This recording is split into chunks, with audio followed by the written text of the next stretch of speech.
Labvakar! Sāksim. Mani sauc Evija Goluba, un es esmu no Latvijas debešu asociācija Ko tu domā? Es esmu vadītāja. Man prieks jūs visus šeit redzēt šovakar, gan šeit klātienē, gan tos, kas vēro TVNet un Apollo LV tiešraidē. Atsākam šogad publisko debašu ciklu, un šoreiz sadarbībā ar Eiropas komisijas pārstāvniecību Latvijā. Nedaudz pateikšu par mūsu organizācijas mērķiem. Tātad mēs esam debašu asociācija, kur apvieno dažādus jauniešus, kuriem patīk debatēt par dažādām tēmām. Tas, ko mēs regulāri organizējam, ir publiskās debates par sabiedrībā aktuālām tēmām, un mēs arī organizējam regulāri apmācības par kritisko domāšanu, mediju analīzi, par publisko runu, un mēs regulāri apmācam skolu jauniešus un universitāšu jauniešus, gan organizējot debašu turnīrus, gan vienkārši braucot uz skolām Latvijā. Un pēc mēneša mums arī sāksies lielāks projekts, kur mēs apmācīsim apmēram 40 skolu jauniešus Latvijā par debatēšanu visa gada garumā. Cerams, ka mums būs jauni, satriecoši debatētāji gada beigās. Un, lai nerunātu tālāk, tad es došu arī mūsu atbalstītājiem mazai uzrunai vārdu un Agnese Dagila no Eiropas komisijas pārstāvniecībā Latvijā. Lūdzu. Labvakar, cienījamie debatētāji, cienījamie klātesošie un skatītāji. Šī tēma ir svarīga veselības aprūpe, ir svarīga valstu specifisko rekomendāciju kontekstā. Tas, ko katru gadu valstīm vienojās par to, kuras ir nozīmīgās jomas, kur ir nepieciešams pārmaiņas. Latvijas gadījumā veselības pieejamība ir viena no šīm jomām. Un tādēļ ir ļoti labi, ka šodien ir iespēja paskatīties uz šo tēmu ar caur kritiskās domāšanas prizmu. Un šī debata par to, vai veselības aprūpe un obligātā veselības apdrošināšana ir labākais vai netik labais variants problēmu risināšanai veselības aprūpē, ir nozīmīgi skatīties, kas tad šodien notiks tālāk. Paldies!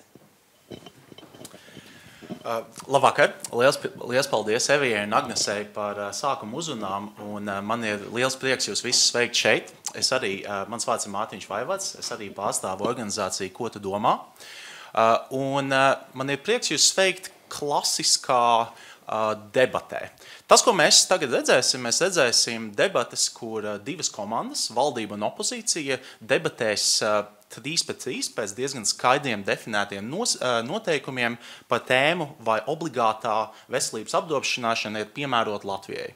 Es domāju, jūs piekritīsiet, ļoti svarīga tēma, ir sevišķi kontekstā, kur veselības ministrija piedāvājusi vairākus modeļus, kurus mums vajag izvēlēties, lai domātu par mūsu veselības sistēmas finansēšanu.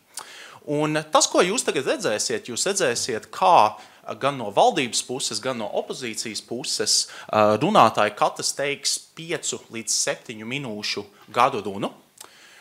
Un pēc tam visi šie dalībnieki, un tā skaitā jūs, varēsiet iesaistīties tādā diezgan brīvā diskusijā, kur jūs varēsiet gan uzdot jautājumus, jūs varēsiet izteikt komentārus, un cerams, ka mēs varēsim mazliet vairāk parunāt par kaut kādām interesantām idejām, kuras parādīsies šo runātāju runās. Es varbūt pavisam īsi iepazīstināšu šīs debatas dalībniekus. Valdības pusē, respektīvi tajā pusē, kas argumentēs, ka jā, obligātā veselības apdrošināšana ir piemērota Latvijai. Pirmais runātājs būs Rasmus Filips Geks, kurš ir Rīgas ekonomikas augstskolas debašu kluba pārstāvis. Un ir svarīgi uzsvērt, ka viņš šajā debatē nevis pārstāvēs savu personīgo viedokli, bet viņš vienkārši ieņems šādu pozīciju, kas ir diezgan tāda izplatīta lieta, ko mēs reizēm darām debašu un kritiskās domāšanas kustībā. Otrais runātājs būs Romualds Ražuks, kas ir Saeimas deputāts, kurš pārstāv Vienotību. Un par šo tēmu viņš arī runā arī tāpēc, ka viņš Saeimā ir Sabiedrības veselības apakškomisijas vadītājs. Un visbeidzot, trešais runātājs valdības pusē būs Valdis Keris, kurš pārstāvēs arotbiedrības, un viņš šeit piedalīsies kā Latvijas veselības un sociālās aprūpes darbinieku arotbiedrības vadītājs. No opozīcijas puses pirmais runātājs būs Dāta Maija Zaķe, kas līdzīgi kā Rasmus ir pārstāvēs studentus, un viņa pārstāvēs Latvijas Universitātes debašu klubu, un viņa arī nepārstāv savu personīgo viedokli. Otrais runātājs būs Gunārs Kūtris, kas ir Saeimas deputāts, kurš pārstāv partiju No sirds Latvijai. Un visbeidzot pēdējais runātājs būs Solvita Olsena, kas pārstāv Latvijas ģimenes ārstu asociāciju un ir arī profesori Latvijas universitātē. Varbūt pirms sākam šīs debates, lai mēs varam saprast, kurš šajās debatēs uzvarēja, vai es varētu jums visiem lūgt pirms šīs debates tiem, kuri uzskata, ka jā, obligātā veselības apdrošināšana ir piemērota Latvijai, lūdzu paceliet savu roku.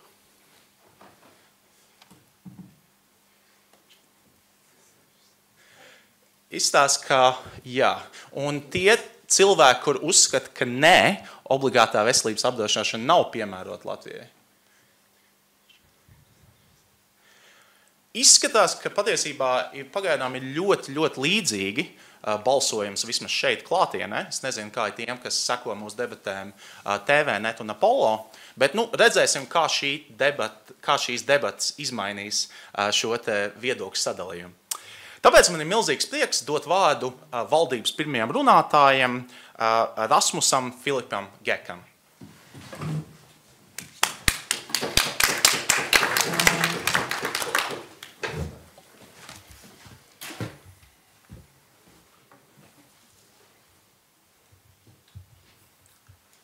Paldies.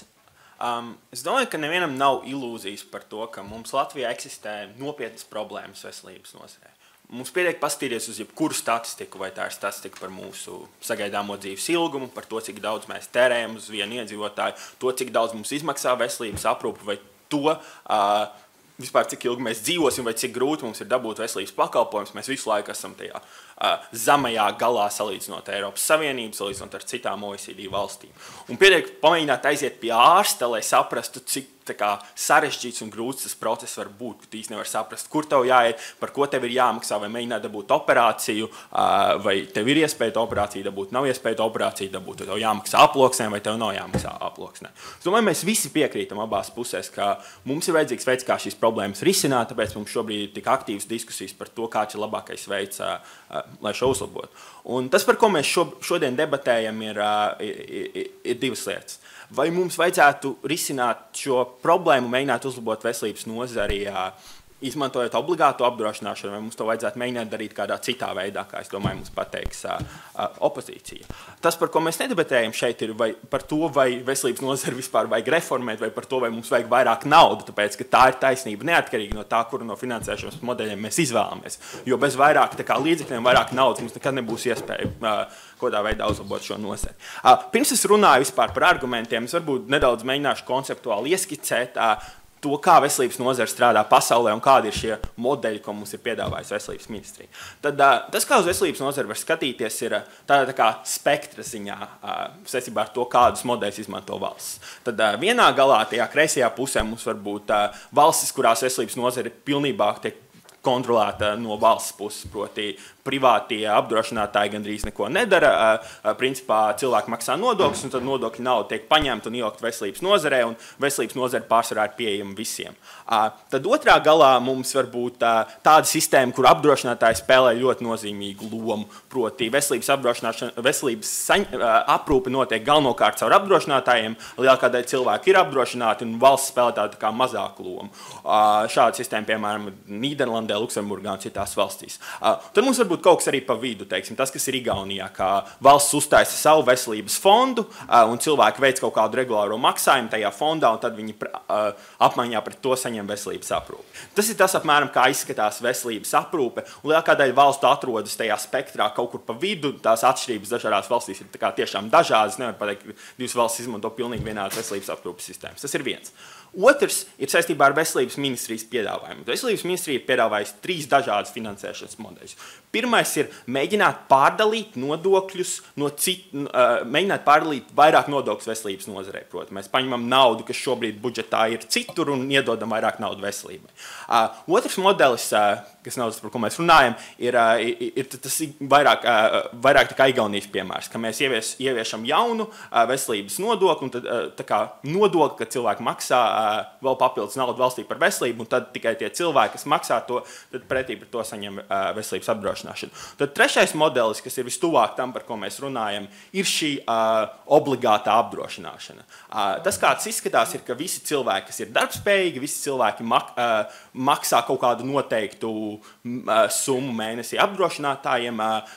Tas noteikti nav viens apdrošinātājs. Šādā sistēmā parasti eksistē vairāk apdrošinātāji. Tu vari izvēlēties, kuru apdrošinātāju tu gribi. Valsts parasti kontrolē to, cik liela šī summa var būt. Proti, kāda ir minimālā maksa, kāda ir maksimālā maksa. Vairākās valstīs pat valsts veido arī savu fondu, kas arī nodrošina apdrošināšanu. Un valsts arī maksā par cilvēkiem, kuri nevar atļauties apdrošināšanu. Proti, kā tie pensionāri, bērni, invalīdi un tā. Un grupas, kas vispār to nevar atļauties.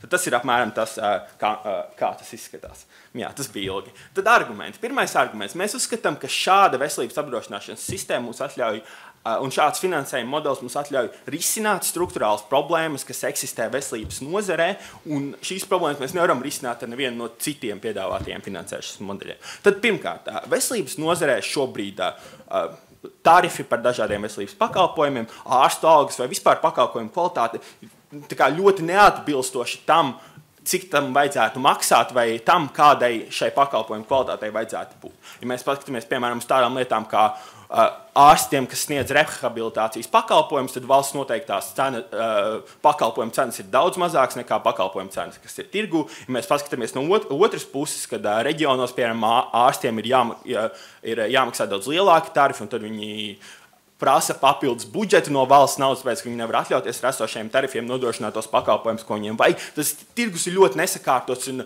mums ir milzīga birokrātija tādā veidā, kā mēs mēģinām kontrolēt to, kas notiek veselības nozarē un kādi pakalpojumi mums tiek sniegti. Tagad mūsu pusē šo visu kontrolē privātie apdrošinātāji. Protams, mūsu privātie apdrošinātāji, kas var kontrolēt tirgus cenas, nodrošināt, ka mums ir normālas cenas par dažādiem pakalpojumiem, nodrošināt, ka mums ārsti pelna vairāk, ir lielāks skaits ārstu, ko mēs iegūstam mūsu pusē. Mēs uzskatām, ka tas ir labi.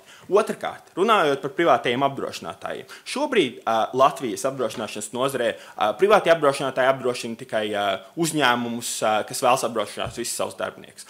Iemesls tam ir tāpēc, ka privātie apdrošinātāji negrib uzņemties risku, piemēram, man, kā Rasmusam, ja es aizietu pie viņiem gribētu veselības apdrošināšanu, tāpēc, ka viņi zina, ka cilvēki grib apdrošināšanu tikai tad, ja mums nav obligāta apdrošināšana, tikai tad, ja viņiem vajag ārstēties visticamāk.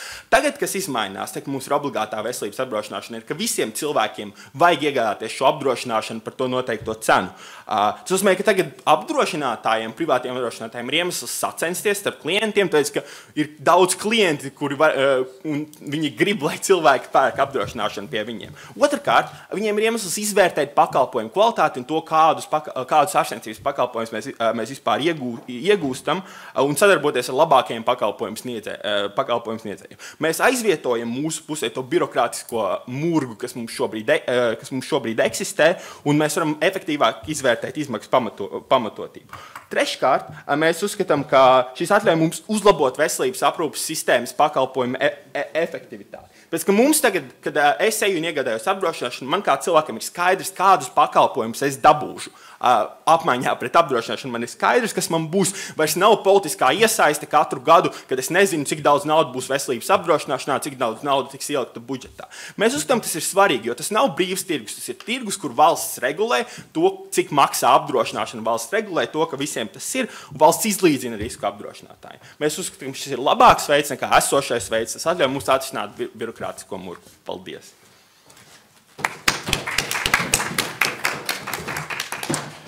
Liels paldies Rasmusam par viņa runu. Un tagad no opozīcijas puses man ir liels prieks dot vārdu pārstāvot Latvijas Universitātes debašu klubu Dārtai. Viens mazs sīkums, tad, kad runātājs būs runājis jau 6 minūtes, es piesitīšu vienreiz, un tad, kad runātājs būs sasniedzis 7 minūtes, tad, kad runa jau vajadzētu beigt, tad es piesitīšu 2 reizes. Tā, lai jūs arī zinātu. Tas arī uz jums attiecas. Es jau ne par Asmusu pateicos par sevi. Tā viņi viss saka. Labi, ok, es varu sākt. Tātad, obligātās veselības apdrošināšana. Mēs uzskatām, ka tas nav piemērots Latvijai. Savu runas izklāstīšu divās daļās. Pirmā būs, kāpēc esošā sistēma nemaz nav tik slikta, un kāpēc esošajai sistēmai vienkārši pietrūkst finansējumu. Un otrā daļa būs par to, kāpēc obligātā apdrošināšana nestrādās. Pirmkārt, tiks palielināts izmaksas, un otrkārt, netiks nodrošināta vienlīdzība. Tātad, atspēkojumu uz Rasmus runas iekļaušu savā runā, jo tas lielā mērā saskan ar to, ko es arī plānoju teikt. Tātad galvenais iemesls, kāpēc esošā sistēma nestrādā, kāpēc tā ir problemātiska, kāpēc nepietiek kvotas, ir tas, ka pietrūkst finansējumu. Mēs uzskatām, ka tas, ka kopš 2012. gada Latvija veselībai nodrošina tikai 4% no iekšzemes koprodukta, mēs uzskatām, ka tas ir iemesls, kāpēc esošā sistēma nestrādā. Šī nauda vienkārši ir par maz. Mēs nespējam nodrošināt attiecīgo daudzumu ar kvotām, mēs nespējam nodrošināt attiecīgo pakalpojumu klāstu. Mēs uzskatām, ka tā ir galvenā problēma. Un, kā jau Rasmus teica, palielināt finansējumus vajadzēs jebkurā gadījumā. Neskatoties uz kuru sistēmu mēs ieviesīsim, finansējums būs jāpalielina. Mēs uzskatām, ka būtu jāatstāj esošā sistēma, jo esošā sistēma strādāt labāk nekā tā, ko plāno ieviest Rasmus. Asociēties uz birokrātisko murgu, par ko viņš runāja, es īsti nesaprotu, kā tieši tas izpaužas, un varbūt jautājumu daļā mēs uzzināsim, kas tieši ir šis birokrātiskais murgs. Tālāk, tad par to, kāpēc šī obligātā apdrošināšana nestrādās. Pirmkārt, mēs uzskatām, ka tiks palielināts izmaksas, kas nepieciešams sistēmas administrēšanā. Tad tas, ka Rasmusa piedāvātais modelis lielā mērā atbilst Nīderlandes modelim. Tajā brīdī, kad ir apdrošināšanas kompānijas, kuras mums nodrošina, pie kurām mēs varam nopirkt polises, un ka šīs privātās veselības apdrošināšanas iestādes mums nodrošina apdrošināšanu. Tātad, lai gan Nīderlandē šī sistēma strādā lieliski, un kaut gan arī ir plānots šo sistēmu mainīt, mēs uzskatām, ka šīs sistēmas efektivitāte ir atkarīga no tā, cik daudz valstī ir iedzīvotāji. Nīderlandē ir 8 reizes vairāk iedzīvotāji kā Latvijā. Šī situācija ir pilnībā atšķirīga ar to, kas notiek pie mums. Rasmus runā par to, ka būs ļoti daudz kompānijas, kuras veidos konkurenci un kuras nodrošinās to, ka mums būs pieejami lētāki pakalpojumi. Mēs uzskatām, ka šobrīd, kad Nīderlandē ir 8 reizes vairāk iedzīvotāji kā Latvijā, un šo pakalpojumu piedāvā tikai 14 kompānijas, mēs neuzskatām, ka Latvijā šī situācija būs labāka, mēs neuzskatām, ka Latvijā būs vairāk kompānijas un ka pakalpojumu cenas būs zemākas. Vēl jau vairāk tieši tāpēc, ka šīs kompānijas nav ieinteresētas iet šajā tirgu, jo tas nav rentables. Rasmus runā par to, ka valsts atmaksās kādu daļu no atmaksās daļu no problēmām, kas tiks radītas šīm kompānijām. Mēs uzskatām, ka tas nebūs pietiekami, lai nodrošinātu to, ka tirgus attīstās un vairākas apdrošināšanas firmas vēlas iesaistīties tajā. Mēs neuzskatām, ka tas notiks. Vēl kas ir, lai nodrošinātu, tātad, ja mēs ieviešam šo, pirmkārt, mēs esam pilnībā atšķirīgi no tā, pirmkārt, mēs uzskatām, ka šis tirgus nestrādās, ka tas neveidosies un ka mums nebūs pieejams lētākas polises. Otrkārt, mēs uzskatām, ka, lai nodrošinātu, ka šī sistēma patiešām strādā, mums būs nepieciešams ieviest papildus birokrātiju, mums būs nepieciešams ieviest sistēmu, kas administrē šīs apdrošināšanas firmas. Jo neatkarīgi no materiālās nodrošinātības, slimības pakāpes vai citiem apstākļiem, būs nepieciešama virkne uzraudzības iestāžu un mehānismu, kas nodrošina, ka šīs firmas ir godīgas un ka šīs firmas nodrošina pakalpojumus visiem vienlīdzīgi. Mēs uzskatām, ka šos līdzekļus, kas tiks ieguldīti sistēmas administrēšanā, būtu daudz izdevīgāk ieguldīt esošajā sistēmā un būtu daudz izdevīgāk ieguldīt, lai nodrošinātu, piemēram, vairāk kvotas esošiem medicīnas pakalpojumiem. Mums nav nepieciešams ieviest jaunu birokrātisku sistēmu, jaunu birokrātisku murgu, par ko Rasmus jau tā baidās. Tātad, otrais arguments. Netiks mazināt vienlīdzību. Mēs uzskatām, ka iedzīvotāji, kuriem šis pakalpojums tiks nodrošināts, ir ļoti atšķirīgi. Savukārt kopējie resursi ir ierobežoti. Tāpēc arī jaunajā sistēmā noteikts apmaksājumu pakalpojumu grozs pastāvēs un būs ierobežojumi. Mēs uzskatām, ka arī jaunajā sistēmā būs kvotas, un jautājums par to, vai aprūpes pieejama saulaicīgi, netiks risināts tā, kā mēs to plānotu, vai tā, kā mēs to gribētu. Jo resursu skaits vēl joprojām ir ierobežots. Vēl mēs uzskatām, ka pastāvēs riska grupas. Erasmus runā par to, ka kaut kādai daļai šis tiks atmaksāts. Mēs runājam par riska grupām, kur nevar atļauties maksāt šo veselības aprūpi, kur šobrīd ir no tās daļas, kur izvēlas labāk nemaksāt, ielaist šo slimību un pēc sāk maksāt vairāk. Mēs uzskatām, ka viņi vēl joprojām nevēlēsies maksāt šo apdrošināšanu, viņi vēl joprojām to nedarīs, un nenodrošinot viņiem pieejamu primāro veselības aprūpi, slimību diagnostiku un ārstēšanu, kas netiks sākt laikus, cilvēki turpinās nevērsties pēc palīdzības un turpinās radīt vēl lielāku ietekmi uz veselības aprūpes budžetu. Mēs uzskatām, ka tā ir problēma, kas turpinās pastāvēt arī zem Erasmus piedāvātā modeļa. Mēs uzskatām, ka tas nav pareizi un tas nav nekas tāds, ko mums vajadzētu ieviest. Jo esošā sistēma to nepieļauj. Esošajā sistēmā arī šiem cilvēkiem ir iespēja tikt pie medicīniskās aprūpes. Ja mēs vienkārši dotu vairāk finansējumu, būtu vairāk kvotas un nebūtu jāstāv šajās garajās rindās, bet arī šiem cilvēkiem būtu pieejami veselības pakalpojumi, ko mēs ļoti vēlamies. Tātad, mēs uzskatām, ka veselības aprūpi nevar atļauties šos ikmēnešu vai ikgadējos maksājumus nevar atļauties visi iedzīvotāji. Un tā ir problēma. Erasmus gadījumā šie cilvēki paliek bez veselības aprūpes. Viņiem netiek nodrošināta veselības aprūpe. Viņi tiek, tā teikt, pamesti novārtā. Mēs uzskatām, ka arī Erasmus runā par šo noteikto un vienoto polises cenu, ka cilvēki vai to, ka šīs cenas būs zemākas. Mēs uzskatām, ka šai polises cenai viens variants, ka šī polises cena visi vienosies par to, ka tā ir vienāda un taisnīga. Bet mēs uzskatām, ka tās nevarētu būt pareizi, jo realitātē algu atšķirība reģionos un pilsētās ir diezgan liela. Tad tajā brīdī mums būtu jānodrošina tas, ka tas nediskriminētu cilvēkus, kas ir, piemēram, no lauku reģioniem, kur vidējās algas ir pat uz pusi mazākas nekā cilvēkiem, kas, piemēram, strādā Rīgā. Mēs uzskatām, ka esošā sistēma viņus diskriminētu, jo pat ja mēs ieviešam noteikti pat ja mēs ieviešam šo te atlaidi un ļaujam viņiem, pat ja mēs nosakam atšķirīgu polises cenu pēc reģiona, no kurienes tu nāc, tajā brīdī mēs uzskatām, ka šī sistēma būtu diskriminējoša, jo kopumā tas pakalpojums, ko tu saņem Rīgā vai ko tu saņem reģionā, maksā tikpat, bet šīs cenas būs atšķirīgas. Mēs nevēlamies radīt šādu nevienlīdzību, mēs vēlamies, lai visiem iedzīvotājiem būtu pieejama veselības aprūpe. Mēs uzskatām, ka te ir vienkārši jādod vairāk finansējumu, jāpalīdz sakārtot, un ka obligātā veselības apdrošināšana nav piemērota Latvijai. Paldies! Tā, liels paldies Dātai. Un, šī bija mūsu debats pirmā daļa, kur mēs dzirdējām studentu debašu klubu pārstāvu viedokļus. Un tagad laiks dot vārdu ekspertiem. Un man ir liels prieks no valdības puses dot vārdu Romualdam Ražukam.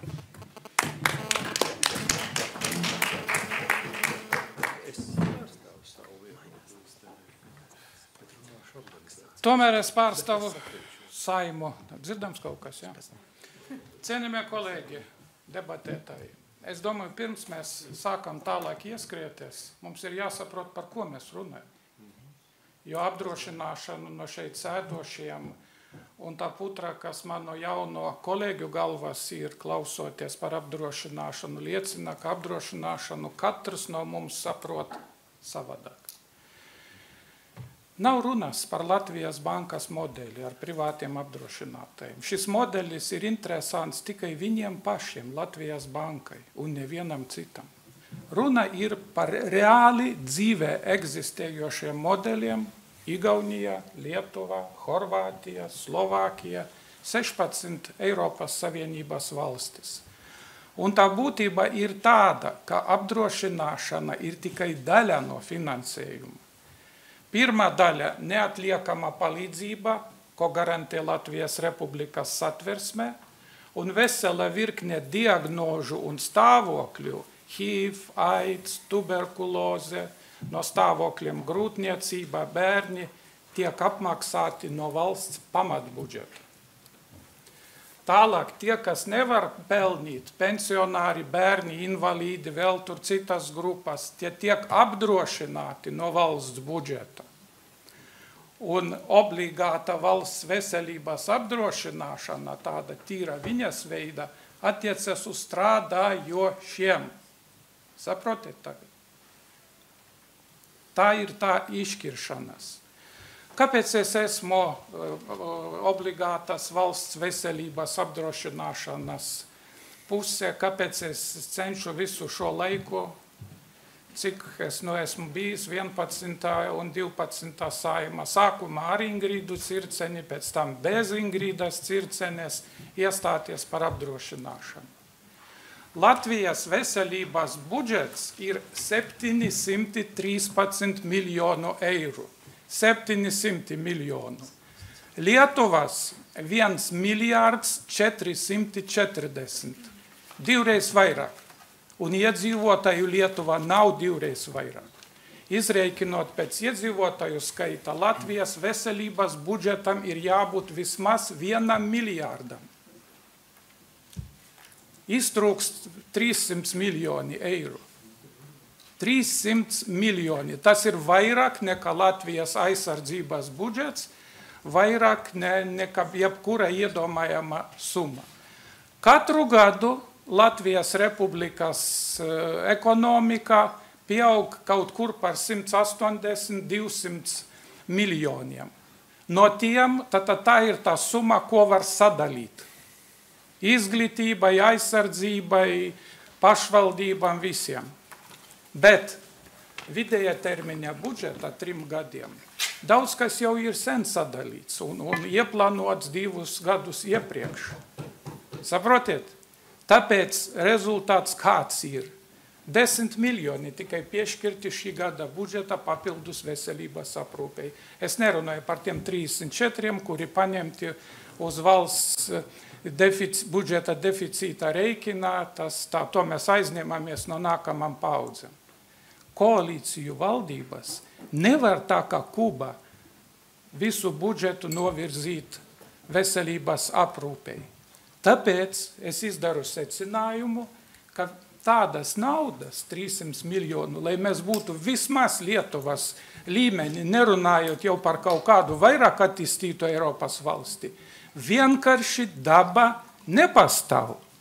Tāpēc budžeta medicīnai nav nekādu perspektīvu aizpildot šo 300 miljonu robu. Mēs varam pateikt, jā, protams, budžeta medicīna ir vis tā labākā, bet apvienotā karalīste vai Zviedrija, kur ir šie milzīgie budžeti, kur viņi var šo pieaugumu nodrošināt un šis vajadzības apmaksāt. Bet mums ir nepieciešams naudas sūknītis, kurš ātri un efektīvi aizpildītu šo robu. Un Igauni un lietuvieši 20 gadus atpakaļ, 96. gadā ir ieviesuši šo obligāto valsts veselības apdrošināšanu, maksājot procentus no bruto algas. Tad bagātais maksā vairāk, nabagais mazāk, un ārste katru no viņiem tik, cik vajag, un tik, cik valsts ir noteikusi. Tur ir tā lieta. Ja no budžeta būtu iespējama šī nauda, kāpēc ne? Bet šī nauda nav iespējama.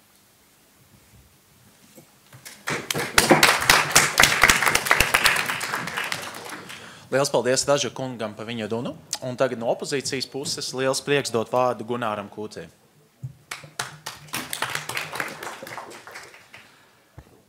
Labdien, cienījamie klausītāji! Es saprotu, ka es arī šeit laikam pārstāvu Saeimu, bet, protams, Saeimas mazākumu, bet mums arī ir savs viedoklis, un, protams, kā Saeimā var būt, katrai partijai var būt savs viedoklis.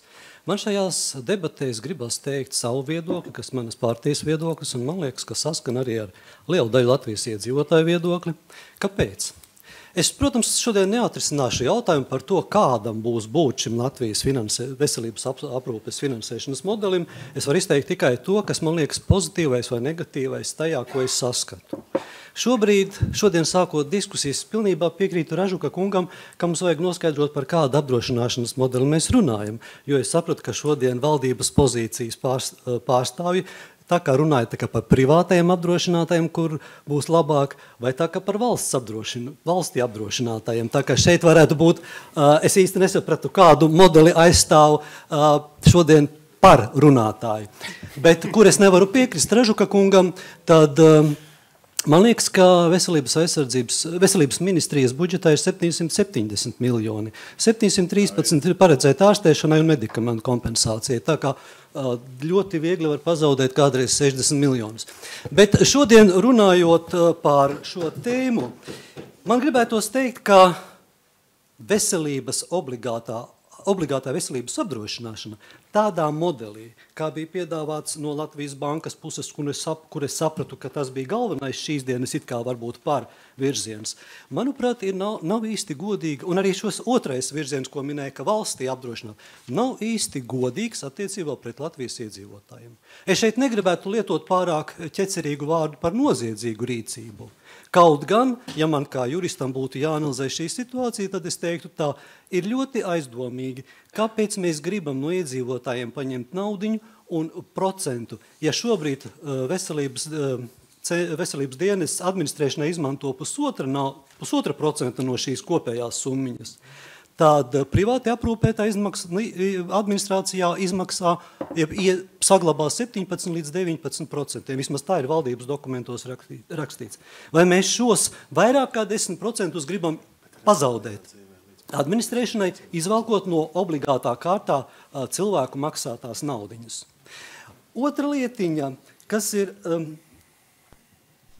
man liekas, ka būtiskākais šajā modelī tomēr ir tas, ka mēs ar šādu rīcību, piedodiet, bet pārkāpjam satversmi. Satversmes 111. pants ļoti vienkārši pasaka to, ka valsts aizsargā cilvēku veselību un garantē ikvienam medicīnisko palīdzības minimumu. Garantē. Ja mēs šobrīd sakām, ka šo minimumu veselības, nevis medicīna, ne tikai ātrā palīdzība, neatliekamā palīdzība, bet šai minimumā mums ietilpst ministru kabineta noteikumos noteiktais pasākumu, jeb aprūpes pasākumu komplekss, tad mums nedrīkstētu būt rindas, nebūtu kvotas.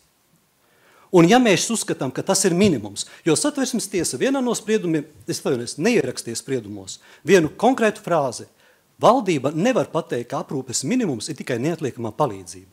Ir jābūt skaidri uzskaitītam, kādi ir. Un ja šie pakalpojumi ir tas minimums, ko Latvijas valsts garantē, tad no iedzīvotājiem šo summu nevar prasīt, jo pretējā gadījumā būtu absurdi. Es jums varu garantēt brīnišķīgus apstākļus, dzīvošanas, masāžas, meitenes un vispārējo, ja jūs par to samaksāsiet. Es jums garantēju, un tas būs mans nopelns. Nē, tā būs jūsu naudiņa. Un tā nav valsts garantija. Otrs, kas ir, no satversmes 1. panta izriet arī princips, ka Latvijas valsts ir sociāli atbildīga valsts. Proti, tajā brīdī, kad Latvijas valsts cilvēkiem ir kaut ko apsolījusi un noteikts finansējums ir paredzēts piešķirt šim pasākumam, tad valstī tas ir jāgarantē, jo valsts ir uzņēmusies sociāli atbildību par šiem cilvēkiem. Ja mēs tajā brīdī sakam, redziet, naudiņas nepietiek un tagad piemaksājiet, tad mēs atkāpjamies no tā, ko mēs esam apsolījuši valsts, kā tāda esam apsolījuši. Es šobrīd nesaku, ka valstī ir brīva nauda, ko ņemt. Jā, tas jautājums ir jārisina, tur es pilnībā piekrītu. Bet jautājums ir par to, ko Latvijas valsts ir apsolījusi. Un blakus šai sociālās atbildības valsts pazīmē, manuprāt, ļoti nopietni būtu arī, un es ļoti ceru, ka arī valsts valdība un arī virzītāji apzinās to, kādā ienākumu, jeb nabadzības līmenī dzīvo Latvijas iedzīvotāji. Ja mēs šobrīd sakām to, visi starptautiskie novērotāji ir teikuši, ka mums tas nabadzības līmenis starp zemāko un augstāko ir ļoti liela sprauga, tad mums ir jāizdomā, kā šajā arī vismaz veselības aprūpē nodrošināt šiem cilvēkiem puslīdz vienādu līmeni. Ražukungs pareizi saka, tas piedāvātās metodes runā par to, ka mums vajadzētu no tiem strādājošiem paņemt naudiņu. Parēķiniet, Latvijā no visiem iedzīvotājiem pieņemsim, ka 2 miljoni. Strādājoši ir apmēram puse, precīzāk 900 000. 880. Es ļoti aptuveni skatos, lai būtu vieglāk rēķināt daļas. Šobrīd valsts iestādes savus darbiniekus jau apdrošina. 300 000 valdības dokumentos ir ierakstīts. 300 000 ir apdrošināti. Tas nozīmē, ka mēs no pārējiem 200, 600 vai 700 vai cik tūkstošiem saņemsim to trūkstošo budžeta finansējumu. Es ļoti šaubos, ka ne. Otra lieta, ja šeit sāktu diskutēt par Latvijas bankas piedāvāto modeli, kas vispār ir absurds, tad iznāktu tā, ka tas cilvēks, kas saņem minimālo algu, maksā apdrošināšanas summu, un tas, kas saņem krietni lielāku algu, kas ir tūkstošos, arī maksā šo pašu.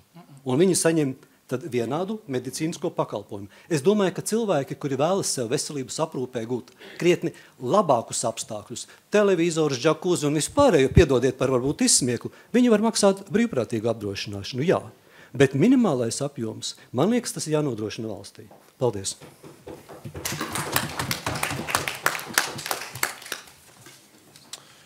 Liels paldies Kūta kungam par viņa runu. Un tagad no valdības puses, kā pēdējo runātāju, man liels prieks dot vārdu Valdim Kerim.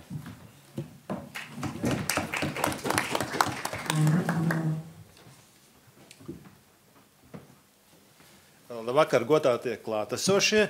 Man liels prieks, ka uzaicinājāt piedalīties. Paldies organizatoriem. Mēs visi kopā mācamies visu mūžu. Šodien mēs mācamies diskutēt, ja es pareizi sapratu, un būtu daudz vieglāk droši vien to darīt, ja mēs būtu sākumā vienojušies par kāzus belli, proti par definīciju, ko mēs saprotam ar obligāto veselības apdrošināšanu. Manā izpratnē obligātā veselības apdrošināšana, protams, ir nepieciešama un darbojās valstī jau šobrīd, saturot divus svarīgus principus. Pirmais ir solidaritātes princips. Veselais maksā par slimo, bagātais par nabago. Un universāls pieejamības princips, proti visiem ir vienlīdzīgi pieejami valsts sniegtie veselības aprūpes pakalpojumi. Apdrošināšanas prēmijas ir mūsu nodokļu maksājumi, polises personas kods, polises pielikums ministra kabineta noteikumu par veselības aprūpes finansēšanu un organizēšanu un tā tālāk. Jautājums, kā vajadzētu reformēt veselības aprūpes finansēšanu, lai tur būtu tik daudz līdzekļu, cik ir nepieciešams saskaņā ar labu starptautisku praksi. Jā, tas ir jautājums, par kuru vērts palaust šķēpus, piekrītu. Un, protams, ka atbalstu to pusi diskusijā, kuri saka, ka Latvijas bankas piedāvātais modelis nav pieejams, jo pēc būtības tas nozīmē nozares privatizēšanu ar visām no tā izrietošajām sakām. Nīderlandē, kur šis modelis darbojās, lai nodrošinātu labu veselības aprūpes pieejamību, tiek tērēti aptuveni 9–10% no iekšzemes koprodukta, Latvijā šobrīd 3%, Eiropā vidēji 7%. Klusumlūdzu. Mēs runājam par diviem rādītājiem. Viens rādītājs ir procenti no vispārējās valdības izdevumiem, otrs no iekšzemes koprodukta. Jā. Taisnība tiem runātājiem, kas uzsver, ka Latvijas bankas piedāvātā modeļa ieviešana stipri vien palielinātu nevienlīdzību, runājot par piekļuvu veselības aprūpes pakalpojumiem. Un man godīgi sakot, nav skaidrs, kāpēc valsts prezidents ir nolēmis rītā paturēt rociņu Latvijas bankai savu modeļu lobēšanas pasākumā Nacionālajā bibliotēkā. Tad jau redzēsim, kāda ir viņa apsvērumi. Varbūt, ka viņš rītā pats pateiks to. Viņam visas iespējas, bet runājot šeit un šodien, protams, ka ir jāizdara tas beidzot politiķiem, ko sabiedrība no viņiem sen jau gaida un ir tiesīgi pieprasīt, proti no kopējiem ieņēmumiem, ko valsts gūst, jānovirza taisnīga daļa veselības aprūpei. Nav taisnība, ka valstī priekš tā nav naudas. Valsts budžetā ir 9,5 miljardi eiro, kas ir paredzēti izdevumiem. No tiem atrast vajadzīgo daudzumu veselības aprūpei ir vairāk nekā iespējams. Cita lieta, ka nauda ir sadalīta jau daudzām citām lietām, kā Ražu kungs teica. Un kā tad nu tagad kādam atņemt lai mūsu cilvēki priekšlaicīgi nemirtu. To tak nevar, šeftis jau ir sabīdīts. Nē, politiķu kungi, var un vajag. Ir biznesā tāds likums, ka pagātnē pieņemtas kļūdas tikai tāpēc vien, ka viņas ir pieņemtas, ka šie kļūdainie lēmumi ir izdarīti, neattaisno viņu tiražēšanu nākotnē. Un tas ir arī viss. Ja mēs sīkāk runāsim par to, kāda ir darba spēka nodokļi Baltijas valstīs un kāpēc Lietuvai un Igaunijai no šiem darba spēka nodokļiem, kas principā ir vienādi visiem, aptuveni 57% no darba samaksas, kāpēc Lietuvā un Igaunijā pietiek naudas veselības aprūpē, bet Latvijā nepietiek, tad iemesls arī ir ļoti vienkārši. Igaunijā politiķiem pietika veselā saprāta un gribas iezīmēt 13% veselības aprūpē. Un Lietuvā to pašu izdarīja iezīmējot 9%. Latvijā neiezīmē nevienu procentu un principā dala naudu voluntāri, pietiek daudz kam citam, izņemot veselības aprūpi. Pietiek. Stop. Paldies, man īsumā viss.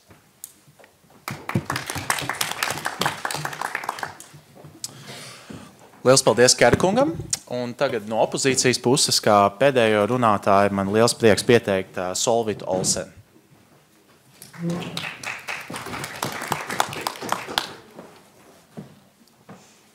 Jā, labdien, cienījamie klātesošie, un man arī prieks teikt labvakar visiem, kas skatās, jo tāpēc, ka mēs jau esam visi pacienti, un vienu dienu mēs būsim tieši tur, tajā veselības aprūpas sistēmā, kur šobrīd mēs nesaņemsim par to, par ko mēs esam samaksājuši, un to, ko mums garantē tiesību akti.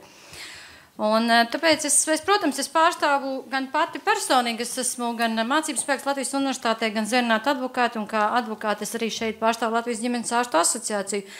Bet es neatbalstu obligātās veselības aprūpas ieviešanu, un kā cilvēks, kāpēc es personiski neatbilstu, tāpēc, ka es jums varu visiem pateikt, es savus nodokļus esmu Latvijas valstī samaksājusi, un no maniem nodokļiem Latvijas valsts šobrīd veselības valdība, šobrīd es runāju par valdības izdevumiem, veselības aprūpē ir atvēlējis 9,8%. Ja es to pašu darbu darītu Lietuvā, tad būtu 12%, ja Igaunijā. Ja es to pašu darbu darītu un maksātu tos pašus nodokļus Horvātijā, tad būtu 15%.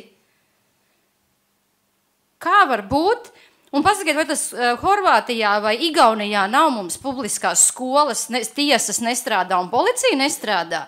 Strādā un nebūtu nesliktākā Latvijā. Tas nozīmē, ka valdība manus samaksātos nodokļus vismaz 3% apmērā kaut kur ir, piedodiet latviski, to sauc par izpļackāšanu.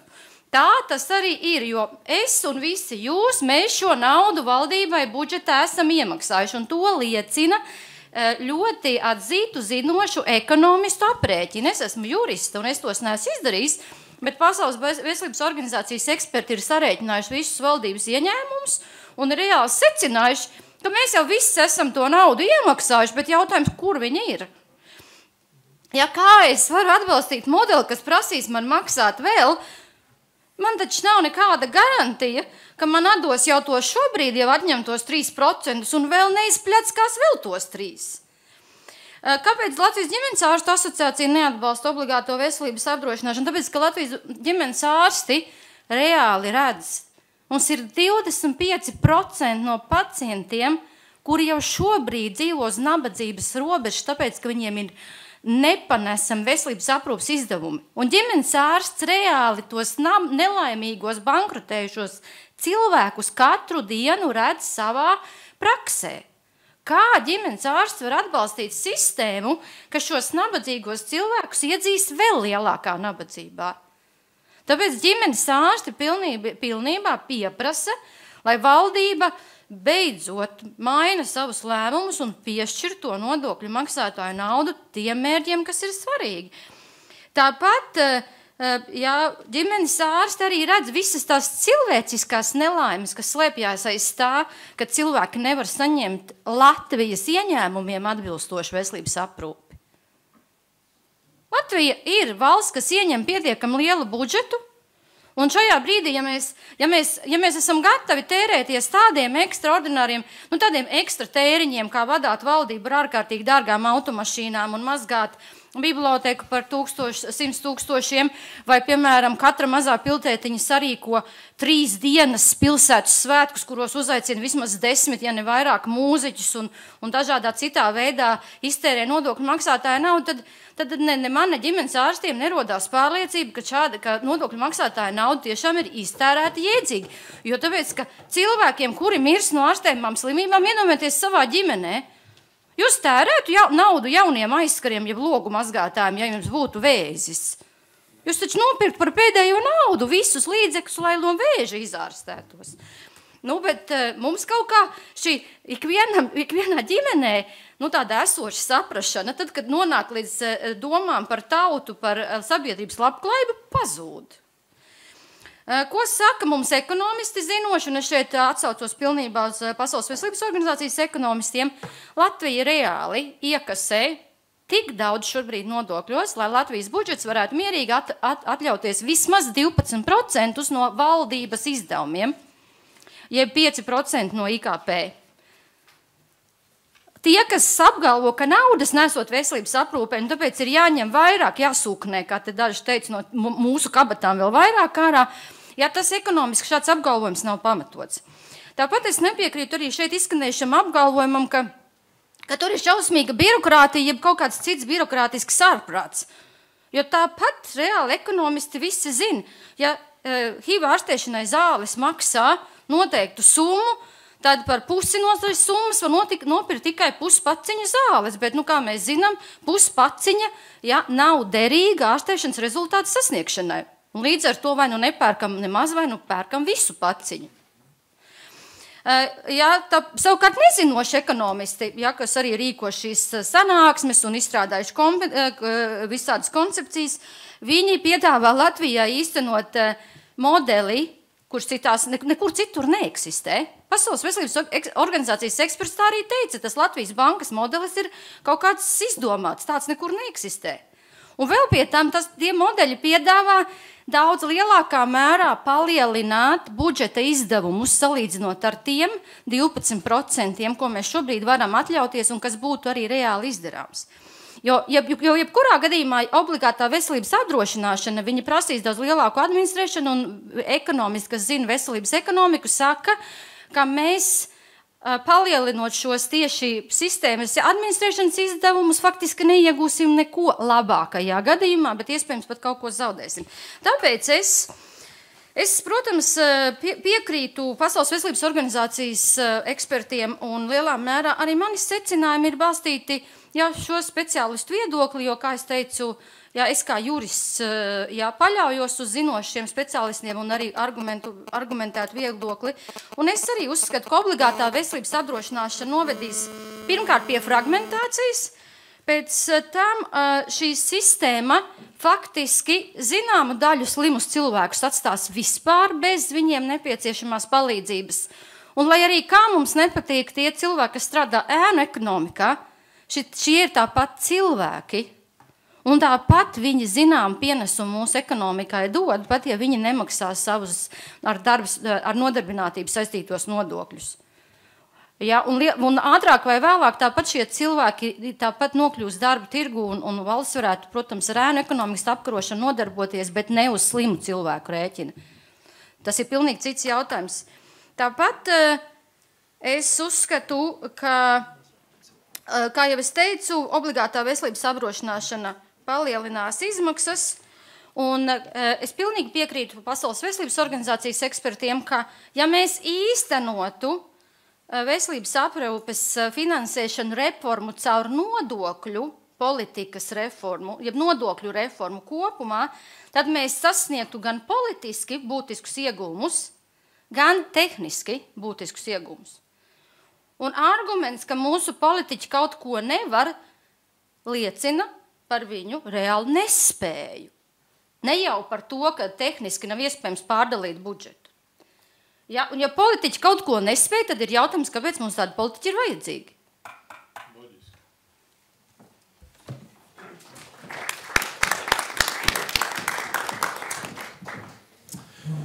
Labi, liels paldies Olsenas kundzei par viņas runu, un liels paldies visiem mūsu 6 debatētājiem.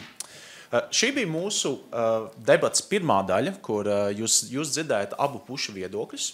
Bet tagad jums visiem būs iespēja aktīvi iesaistīties šajā te sarunā un izteikt arī savu viedokli un arī uzdot jautājumu visiem klātsošiem. Pirms mēs sākam, es gribētu uzsvērt pāris lietas, jo jūs droši vien visi esat bijuši publiskās diskusijās un tur notiek divas lietas. Kāds kļūst ļoti, ļoti dusmīgs, vai arī kāds paņem mikrofonu un runā 5 minūtes.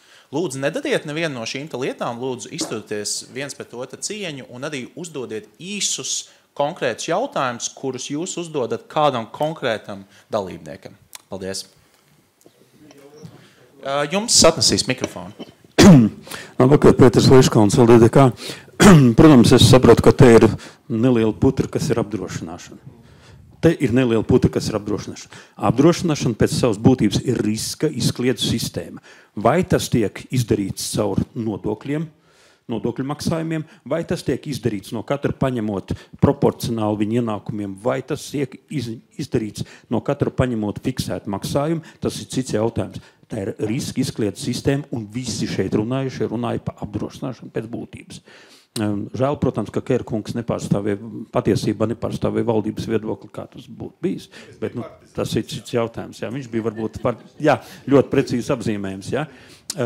Attiecībā uz šīm te lietām, kas te bija par to, ka mēs nevaram nodrošināt, tā kā piemēram Igauņi, mēs nevaram nodrošināt no esošā budžeta. Jāteic, kā ir Igauņi no iekšzemes koprodukta iekasē 33%, Latvijas Republika iekasē 28%, pa 5% punktiem pret IKP mazāk. Tātad te iespējams ir tā nelielā sprauga, kas mums pietrūks, pa ko runāja, es sapratu, Ražukungs. Vai jums ir jautājums? Es sapratu, ka mēs izsakam viedokļus, vai jūs gribat tikai jautājumus? Labāk, ja jūs uzdot jautājumu kādam. Bet man tur nav, man viss ir skaidrs, jo es nesaprotu to. Protams, mēs varam pateikt, ka tie politiķi ir negam nedrīgi, tikai problēma ir, ka pārstāvniecības demokrātijās viņi vienmēr tiek ievēlēti uz noteiktu termiņu, un mēs nevaram viņus katru dienu mainīt. Līdz ar to tur būtu. Bet katrā ziņā es piekrītu Olsenas kundzei, ka vismaz viena pozīcija mums ir Latvijā pārfinansēta, un tā ir pašvaldību finansējums, kas šogad pieaug pa 93 miljoniem, un nākamgad pieaugs vēl pa 100 miljoniem, un tur varbūt ir tā pozīcija, no kurienes mums ir jāpaņem, jo tas, ko lietuvieši izdarīja, radikāli samazināja iedzīvotāju ienākumu nodokli, aizvietojot to ar veselības maksājumu. Labi, paldies jums. Varbūt kādu. Nav labi, protams, bet labi. Okay, man 2 jautājumi. Pirmais jautājums ir Rasmusam Filipam. Ja es pareizi zinu. Tad, kad jūs gatavoties savai argumentācijai, man jautājums, cik rūpīgi jūs pētījāt vairākus pētījumus, kas tieši skar problēmas situācijā, kur notiek nacionālās veselības sistēmas privatizācija. Un es jums varētu atsūtīt vismaz kaut kāds 10-15 ļoti spēcīgs rakstus. Viens no pēdējiem, ko es noteikti ieteiktu jums nākotnē papētīt, saucās Experiences from Profit-Driven Healthcare Reforms in Sweden 14. gadā, un pēdējais iznāca laukā Department of Medicine, Cambridge Hospital, Harvard Medical School, kur tieši viņas privatization of publicly healthcare un ko tas nozīmē, un pārsvarā tie rezultāti ir negatīvi. Man neizskatījās, ka jūs daudz pētījāt tieši tāds, kas parāda šos te negatīvos datus. Tas ir pirmais jautājums. Otrais jautājums ir Ražukungam, teiksim, es saprotu, ka savā ziņā man nebija īsti skaidrs tiešām kādu modeli tiek runāt, jo cik es saprotu, tomēr tiek runāts par Latvijas bankas modeli, ja, un par cik jūs bijāt pagājušajā nedēļā tajā sēdē ar Kučīnska kungu, Pasaules veselības organizācijas pārstāvu. Viņš ļoti labi pateica un ļoti precīzi atkārtoja, ka the Bank of Latvia is offering the solution to the problem that doesn't exist in Latvia. Patiesībā tas ir tāds baltais rekets. Bet jautājums ir kāds, kā jūs redzat pēc, kā varētu risināt problēmas hroniskās slimības, ja, zem kaut kāda apdrošināšanas modeļa. Es ļoti īsi. Es varu pateikt, jūs jau pārāk ilgi uzdodat. Tie bija 2 jautājumi, ja, bet, piemēram, tu minēts par... Man šeit, ka jautājumi skaidri varētu atbildēt. Okay. Mums vēl būs iespēja pēc tam, ja būtu cits jautājums. Saistībā ar tiem pētījumiem, es neizlasīju 20-25 dažādas pētījumus. Es nedaudz tikai ieskatījos tajā, par ko vispār iet runa. Bet, ņemot vērā, ka pārstāv pozīcijas viedokļi būtu ļoti dīvaini, es nāktu ārā un tad kritizētu to pusi, ko es pārstāvu šajā gadījumā. Tā kā es, protams, saprotu, un es pieņemu, ka, ja jūs nosaucāt kaut kāds pētījums, kur ir pierādījumi tam, ka šī profit-driven industrija nodara ir slikta, bet es pieņemu, ka ir arī pētījumi, kas saka pretējo kaut kādā ziņā, un ka tur nav pilnīgi noteikti viedoklis, ka vienmēr viņi ir slikti un ka viņi ir tikai slikti un ka to vispār nevajadzētu darīt. Tā kā, jā, es saprotu, ka eksistē šādi pētījumi un saprotu, ka var arī kritizēt šādu veidu apdrošināšanu. Ražukungs? Cienījamais jautājumā uzdevējs aizmirsis, kas ir marketings. Te es Rasmusu gribu aizstāvēt, viņš jau runāja par, tāpēc viņam nebija jārunā pret. Kas attiecas uz bankas modeli? Saprotiet, Latvijas banka ir izdarījusi ārkārtīgi lielu ļaunumu. Ārkārtīgi lielu ļaunumu ar savam resursiem, ar savu naudu, ar savam iespējām lobējot šo nevienam nevajadzīgo, nekur neesošo un nevienu izņemot viņus pašus neinteresējošo modeli. Redzēt, cienījamais jautātājs mani jautā, kā es varu sadzīvot ar tādu modeli. Es nevaru no viņa, tikt vaļā. Es jums jau stāstīju, ka apdrošināšana ir tāda apdrošināšana, kāda pastāv Horvātija, šeit Solvitas Olsenas pieminēta, Igaunija, Lietuva. Tā ir viena daļiņa, kas palīdz piepildīt šo budžetu blakus budžeta finansējumam. Un nav tur nekādu privāto, nav nekādu apdrošināšanas sabiedrību. Meli, ka viņi apdrošina jau 300 000, tā ir kaut kāda ērtību apdrošināšana vai apdrošināšana pret rindu, un tāpat viņi paņem valsts līdzekļus. Saprotiet? Un kāpēc es esmu kategoriski pret to? Arī privātie pakalpojumu sniedzēji, tādi kā Veselības centrs 4, ārs un citi, arī tie jau ir paņēmuši 4. daļu no ārstniecības naudas. Un tikko viņi tiks tālāk, viņiem būs kontrola pakete, un Kutra kunga pieminēto 111. satversmes pantu mēs vairs nevarēsim īstenot. Varbūt vienkārši par šo te punktu. Man šķiet, ka viens diezgan interesants sadosmes punkts šajā sarunā bija starp Ražu kungu un Olsenas kundzi, kur Ražu kungs, jūs abi divi piekrītat, ka ir finansējuma iztrūkums Latvijas veselības sistēmā, tiek tērēts tikai ap 6% no IKP. Jā. Bet Ražu, nē, 3, es saprotu, ir valsts finansējums. Jā, bet es saprotu, ka Ražuka kungs uzskata, ka mēs šo te finansējuma trūkumu varam aizpildīt ar šo te sistēmu, kamēr Olsenas kundze domā, ka mēs varētu efektīvāk tērēt pašreiz iekasēto nodokļu naudu. Varbūt es varētu Olsenas kundzei uzdot jautājumu, kādēļ jūs domājat, ka mēs varētu efektīvāk tērēt šo te naudu un ka tas varētu būt realistiski tuvāko gadu laikā? Es savā uzrunā atstāju laikam pat tā tad labi, ka atstāju ārpus tās uzrunas, bet mums ir būtiski šobrīd, kas ir jādara politiķiem, ir jāmaina prioritātes. Ja politiķi Latvijā nevar definēt, ka cilvēku veselība, cilvēku dzīvība un cilvēku labklājība ir mūsu valsts uzdevums numur 1, tā kā tas ir rakstīts satversmē tajā skaitā, ja, tad mums citas izvēles, kā iet to ceļu, ka ņemt vēl ārā no kabatām, no tajām, kur var paņemt, ja, tad mums citas izvēles vienkārši nav. Jo politiskā prioritāte cilvēks un viņa veselība šobrīd mums nav. Bet to, ko mums piedāvā arī ārvalstu eksperti, un kuriem es pilnīgi piekrītu, ja mūsu politiķi mainītu prioritāti un pateiktu, ka mums ir prioritāri jānodrošina veselības aprūpes izdevumi, tad šobrīd mūsu budžetā tos 3%, lai mēs sasniegtu 12% no valdības izdevumiem, mēs jau šobrīd iekasējam, Bet, ja mēs palūkojamies, kur aiziet, tā pati Latvijas banka, es nesaprotu, kam viņi tērē to milzīgo naudu, jo tieši kādu labumu Latvijas banka pēdējo 3 gadu laikā ir devusi Latvijas iedzīvotājiem, mēs gribētu vienreiz redzēt. Un mums ir tādi tēriņi valsts budžetā vēl, ja kad skatos apkārt savā ikdienas dzīvē, tad es reāli redzu bariem tēriņus, kurus nabadzīgi cilvēki varētu atļauties netērēt, jo tie ir tādi nevajadzīgi. Un tāpēc es saku, ka mums ir, jo tas būtu pirmais jautājums, jo kur ir tā lieta, ko arī pierāda Pasaules banka, mums nav tik daudz tajās kabatās tās naudas, lai mēs varētu izvilkt pietiekumu apjomu. Un tāpēc valdībā ir jāpārdala prioritātes un jānosaka līdzīgi, kā tas bija krīzes laikā, ka mēs pārdalam budžetu, patīk jums nepatīk, un kā arī piekrīt šeit viens no tiem lieliem budžetiem, kas mums iet pašvaldībām. Tālāk, tad mēs varētu domāt pēc tam par vēl labāku situāciju. Labi, paldies. Jautājums?